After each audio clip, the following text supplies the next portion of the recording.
नमस्कार दोस्तों, मेरा नाम अतुल जैन है। दोस्तों, पिछले 2-3 महीनों से जो ये कोरोना के चक्कर में सारी लाइफस्टाइल चेंज हुआ और सब लोग होम क्वारंटाइन में रहे, तो उससे बहुत कुछ सीखने का मौका मिला।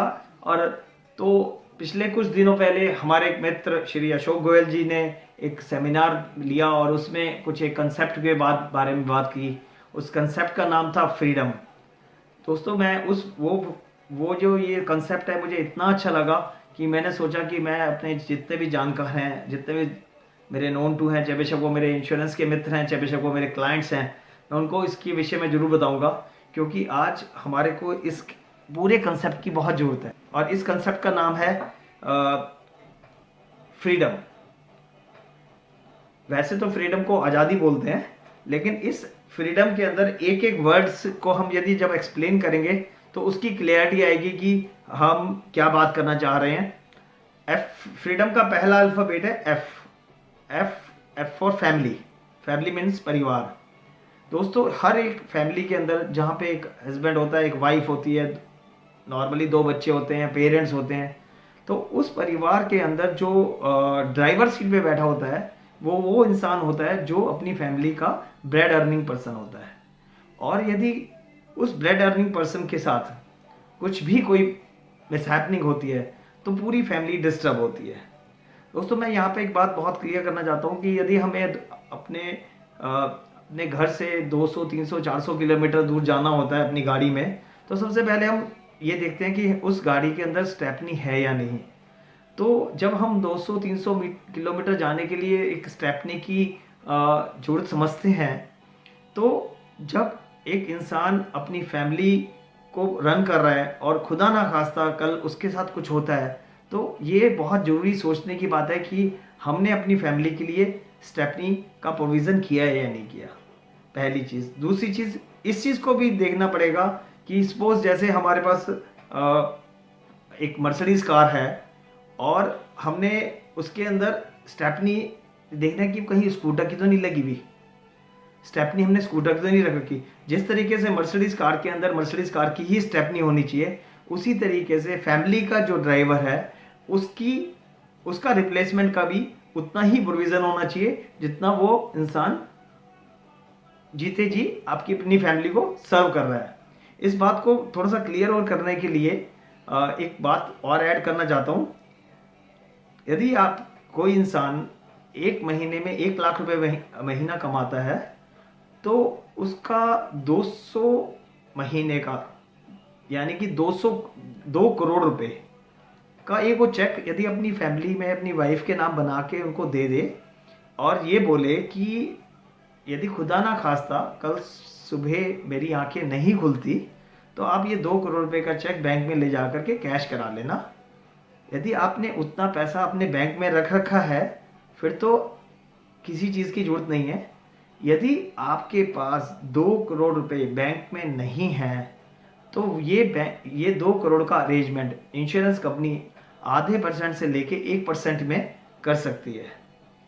और फैमिली को आपके सामने जब किसी चीज़ की कमी नहीं रही, तो आपके जाने के बाद भी किसी चीज़ की कमी नहीं रहनी चाहिए। इसमें एक चीज़ और ऐड करना चाहता हूँ कि जब कभी किसी फैमिली के अंदर मिसहैपनिंग होती है, तो आप इमोशन वैल्यू को चेंज नहीं कर सकते, क्योंकि इमोशंस को कोई रिप्लेस नहीं कर सकता। हाँ, फाइनेंशियल वैल्यू को आप चेंज कर सकते हैं। आप अपने 2 करोड़ रुपए का एक इंश्योरेंस लेकर के आप अपनी फैमिली के लिए 2 करोड़ का फाइनेंशियल बफर बना करके जैसे वो अपनी फैमिली का लाइफस्टाइल है उसको मेंटेन रख सकते हैं। दोस्तों, इसका दूसरा वर्ड है आर। आर से रिटायरमेंट। रिटायरमेंट के लिए बहुत क्लियर है कि जब तक हम कमाते हैं, जब तक हम सेव कर सकते हैं। क्योंकि मैंने अपने पिछले 20 सालों के एक्सपीरियंस में मैंने किसी भी बैंक को ये नहीं देखा कि वो रिटायरमेंट के लिए लोन दे रहा है। तो जब हमने यदि रिटायरमेंट का अरेंजमेंट है, वो सिर्फ आप अपने कमाते ही कर सकते हैं। जब आप अर्निंग कर रहे हैं तभी आप उसको अपना रिटायरमेंट का प्रोविज़न बना सकते हैं। जब आप अर्निंग नहीं कर रहे होंगे तो आपके पास 2 ही ऑप्शन बचेंगी। या तो आप अपनी बच्चों के ऊपर डिपेंड होंगे या आपको मजबूरी में काम करना पड़ेगा। तो दोस्तों एक चीज़ और भी ऐड करना चाहता हूँ कि ये 90 साल का, पिछले 90 साल का इतिहास है कि 1910 में एक एवरेज मिडिल क्लास फैमिली का खर्चा सिर्फ 25 पैसे था। उसके 20 साल के बाद 1930 में ये खर्चा बढ़ करके ₹2.50 हो गया। 1950 में ये खर्चा बढ़ करके ₹25 हो गया। 1970 में ये खर्चा बढ़ करके ₹250 हो गया। 1990 में ये खर्चा बढ़ करके ₹2500 हो गया और 2010 में ये खर्चा बढ़ करके 25,000 हो गया और अगले 10 साल के बाद ये खर्चा अप्रॉक्सीमेटली 2,30,000 हो जाएगा। दोस्तों इस चीज़ में मैंने अपने बहुत सारे अपने जानकारों से, अपने क्लाइंट से, अपने रिलेटिव से बात करी, तो 70 के बाद के जो टाइम है जब हमने ये डिस्कशन किया तो सबने ये एग्री किया कि हाँ जो ये बात करी जा रही है वो सही है। ऐसा ₹2.50 वाला टाइम भी लोगों ने, ₹25 वाला टाइम भी देखा है लोगों ने, 250 वाला भी देखा है और 2500 वाला भी देखा है और 25,000 वाला भी देखा है। तो पिछले 60 साल के आसपास की जो 3 साइकिल्स हैं, यदि हम उस तरीके के लोगों से मिले हैं तो उन्होंने इस बात को एग्री किया है कि हाँ ये ठीक है। तो दोस्तों कमाते कमाते ही हम अपनी रिटायरमेंट का अरेंजमेंट कर सकते हैं। नहीं कमाने के बाद तो हमें या तो अपने बच्चों के ऊपर डिपेंड रहना पड़ेगा या हमें किसी चैरिटी के ऊपर डिपेंड रहना पड़ेगा। अगला अल्फाबेट है ई, एनर्जी। जब तक आपके अंदर प्राण है, आपकी ऊर्जा बहुत हाई होनी चाहिए। आपको योग पे कंसंट्रेट करना होगा, आपको एक्सरसाइज करनी होगी, जिम ज्वाइन करना होगा और अपनी एनर्जीज को, अपनी ऊर्जा को हमेशा बहुत अच्छा रखना होगा। दूसरा ई का मतलब है एक्सीलेंस। एक्सीलेंस में जो भी आप काम करें ना, जितना भी काम करें, जो भी काम करें, आप एक बहुत अच्छे तरीके से काम करें। चाहे बेशक आप बिजनेस का लेन देन करें, वो भी इतने अच्छे से करें कि आप अपने जो बुक्स में जो ब्लैक का, वाइट का, ये सब चीज़ें हटा करके आप सारा काम फेयर कीजिए। गवर्नमेंट को यदि आपको टैक्स देना पड़े तो थोड़ा टैक्स दीजिए, लेकिन अपने काम की एक्सेलेंसी मेंटेन कीजिए। जब भी कोई आदमी आपके फर्म के बारे में नाम पे बात करे तो आपका नाम होना चाहिए कि यस ये ही इज ए जेन्युइन गाय, ये बिल्कुल ईमानदारी से काम करता है, ये बिल्कुल अच्छे तरीके से काम करता है। उससे अगला जो अल्फाबेट है फ्रीडम का, डी से डॉटर। दोस्तों डॉटर से मैं यहाँ पे बहुत क्लियर करना चाहता हूँ कि जब मेरी कुछ लोगों से बात हुई, जिन लोगों की जिन्होंने अपनी बच्चियों की शादी भी कर दी और कुछ लोग ऐसे हैं जिनकी शादी होने वाली है या जिनके बच्चे यहाँ थोड़ी छोटी हैं, उनसे जब मैंने डॉटर के बारे में बात किया तो मैंने उनसे सिर्फ एक बात पूछी कि भाई जब नॉर्मली जब हम एक बेटी की शादी करते हैं तो कितने पैसे खर्च होते हैं। तो उन्होंने किसी ने कहा 50 लाख रुपए, किसी ने कहा 1 करोड़ रुपए, किसी ने कहा 2 करोड़ रुपए, किसी ने 5 करोड़ रुपए, जैसे जैसे लोगों का अपना फाइनेंशियल स्टेटस था उस तरीके से बात है। तो मैंने उनसे सिर्फ दूसरा मेरा क्वेश्चन था कि भाई यदि ये सब इतने सारे पैसे खर्च होते हैं तो हमारी बिटिया के पास उसमें से कितने पैसे पहुंचते हैं। तो उनका क्वेश्चन, उसका जवाब था कि भाई जो बेटिया के पास जाता है वो जेवर जाता है या कपड़ा जाता है, और ने कहा बाकी तो कैटरिंग वाला कैटरिंग के पैसे ले जाता है, इवेंट्स वाला इवेंट्स के पैसे ले जाता है, बैंड वाला बैंड के पैसे ले जाता है, घोड़े वाला घोड़े के पैसे ले जाता है, बाकी सारे पैसे तो इधर उधर बढ़ जाते हैं। तो बच्चों के पास जो जाता है वो तो सिर्फ ज्वेलरी और कपड़े जाते हैं। तो फिर मैंने उनसे दूसरी बात पूछी कि भाई जब कपड़े तो थोड़े से दिन में ऑफ सीड हो जाते हैं, जो कपड़े शादी में खरीदे जाते हैं 2 साल बाद 4 साल बाद जब फैशन चेंज हो जाता है तो उन कपड़ों की तो कोई वैल्यू नहीं रहती। तो उन्होंने सबने ये यस एग्री करा, ये बात बिल्कुल ठीक है कि उन चीज़ों की वैल्यू नहीं रहती। और मैंने कहा ज्वेलरी तो लोकर में चली जाती है, इस बात को भी सबने एग्री करा, हाँ ज्वेलरी तो लोकर में।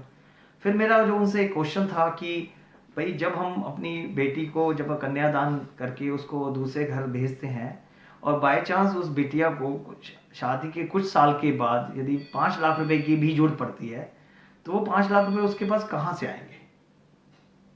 तो जवाब कुछ मिला नहीं। मैंने कहा, फिर मैंने ही उसको आंसर करने की कोशिश करी। मैंने कहा या तो वो अपने हस्बैंड से मांगेगी और या वो अपने फादर की तरफ देखेगी। तो उन्होंने कहा हाँ ये बात बिल्कुल ठीक है, बिल्कुल ठीक बात कह रहे हो। तो फिर यहाँ पे मैंने उनसे एक गाइड किया कि क्यों ना आप ऐसा प्रोविज़न करें आज अपनी बेटी के लिए कि जब तक आपकी बेटी सर्वाइव करे उसके बाद हर साल गारंटेड पैसे आते रहें, हर साल गारंटेड पैसे आते रहें जब तक वो सर्वाइव करे। जब वो दादी नानी भी बन जाए तब भी उसके पास पैसे आते रहे। उनके नाती पोते भी पूछें कि नानी पैसे कहाँ से आए हैं, अम्मा पैसे कहाँ से आ रहे हैं, तो होता है कि मेरे पिताजी ने मेरे लिए ये प्रोविज़न किया था। तो उन्हें बड़ा तो ये लगा कि हाँ ये तो दोस्तों ये मेरा आपसे आग्रह है जिन लोगों के घर में बेटी है, क्योंकि बेटी होना एक अपने आप में बहुत बड़ा एक सौभाग्य की बात है। जिनके घर में बेटी है ये वही जान सकते हैं जिनके घर में बेटी है। तो आप अपने बेटियों को कम से कम उनको एक शादी में सिर्फ कन्यादान के साथ साथ एक ऐसा अरेंजमेंट जरूर करें कि वो बच्चों को अपने अपने हिसाब से वो पैसे खर्च कर सकें। अगला अल्फाबेट फ्रीडम का आता है ओ से ऑन बाय ऑन। दोस्तों इसमें मैं आपको ये बताना चाहता हूँ कि सारे जो डिसीजन है जब आप अपनी ज़िंदगी में सब कमाते हैं सब कुछ करते हैं तो सारे डिसीजन जब आप लेते हैं तो मेरा आपसे इतना विनम्र निवेदन है कि आप अपनी विल जरूर बनाइए। उसमें आप अपना सब कुछ लिखिए कि भाई मेरे बाद यदि कल जब मेरे साथ कुछ मिसहैपनिंग होती है तो मेरे बाद ये सब पैसे, ये सारी प्रॉपर्टी, ये सारे एसेट्स, ये ज्वेल्स, ये सब मेरे वाइफ के पास जाएं और वाइफ के जाने के बाद ये ज्वेल्स ये उसका डिस्ट्रीब्यूशन ऐसा हो। क्यों कभी ऐसा ना हो कि आपकी इस छोटी सी गलती की वजह से आपके बच्चों में कोई मतभेद मत बन जाए। उन लोगों का ये ना हो कि आपको कोई प्रॉब्लम फेस करनी पड़े। तो आप जो भी आपने बनाया है ना आप उसको विल करके आप अपने विल जरूर करिए जिससे कि आगे की जनरेशन पे ये डिस्प्यूट्स के जो पॉसिबिलिटीज हैं थोड़ी कम हो सके। लास्ट अल्फाबेट जो फ्रीडम का है उसका नाम है एम का मतलब माई ग्रेटिट्यूड। जब आप काम कर रहे हैं, जब आप कोई भी काम कर रहे हैं, आप बिजनेस के अंदर हैं, आप सर्विस के अंदर हैं, जिन जिन लोगों ने आपका साथ दिया है आप हमेशा उनको धन्यवाद दीजिए। जिन लोगों ने आपका साथ नहीं भी दिया आप उनको भी धन्यवाद दीजिए। क्योंकि आपको हमेशा आदत डालनी पड़ेगी कि अपने अंदर कि हमेशा जब लोग आप दूसरे के बारे में अच्छा सोचेंगे, दूसरे के बारे में अच्छा करेंगे। आप लोगों से सब इतना सा निवेदन है कि जो लोग कुछ काम कर रहे हैं आप उनका साथ दीजिए। जो लोग आगे जा रहे हैं उनको जितना हेल्प हो सके उनका। आप यदि कुछ अच्छे बोल नहीं सकते, अच्छा आप काम नहीं कर सकते, तो जो लोग आपके इस सोसाइटी में, संस्था में, समाज में जो लोग जो कुछ अच्छा काम कर रहे हैं आप उनका साथ दीजिए। तो दोस्तों ये 7 अल्फाबेट का जो ये फ्रीडम बना था हमारा, इसमें मुझे लगा कि मैं आप तक अपनी कुछ बात पहुंचा पाया। और मैं चाहता हूं कि आप इस फ्रीडम कंसेप्ट पे आप एक बार जब भी आपको मौका मिले आप मुझे बुलाइए।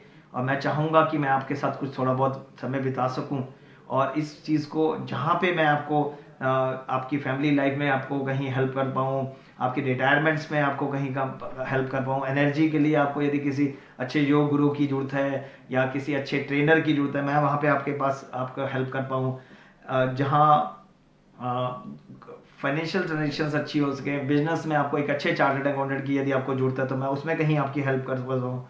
बेटी के लिए मेरा हमेशा से बहुत सॉफ्ट कॉर्नर रहा है। मैं हमेशा कहता हूँ कि बेटी के लिए जरूर हमें कुछ ना कुछ करना चाहिए। बेटियों के लिए, बेटियों को सिर्फ कन्यादान करके फ्री नहीं करना चाहिए। बेटियों के लिए जरूर एक ऐसा चीज़, एक ऐसा सेट जरूर देनी चाहिए बेटियों को कि कल जब वो अपने घर जाएं उनके पास अपने पास हर साल कुछ ना कुछ एक ऐसा अमाउंट जरूर आता रहे जिससे कि वो उनकी डिपेंडेंसी अपने पति पे या अपने भाइयों पे ना रहे। जो भी डिसीजन हम अपने आप लेते हैं, ऑन बाय ऑन वाले डिसीजन जो हम लेते हैं उनको अपने विल के थ्रू जरूर रजिस्टर कराएं और जो हमेशा लोगों का धन्यवाद दें। दोस्तों मेरा आप लोगों ने इतना टाइम मेरे साथ मुझे दिया, मैं इसके लिए अपने तहे दिल से आपका धन्यवाद व्यक्त करता हूँ और आपसे प्रार्थना करता हूँ जब भी आपको लगे कि मैं आपके काम आ सकता हूँ, जब भी आपको लगे कि मैं आपकी इस फ्रीडम में से कोई से भी कंसेप्ट में आपके काम आ पाऊँ तो मैं अपना सौभाग्य समझूंगा। बहुत बहुत धन्यवाद।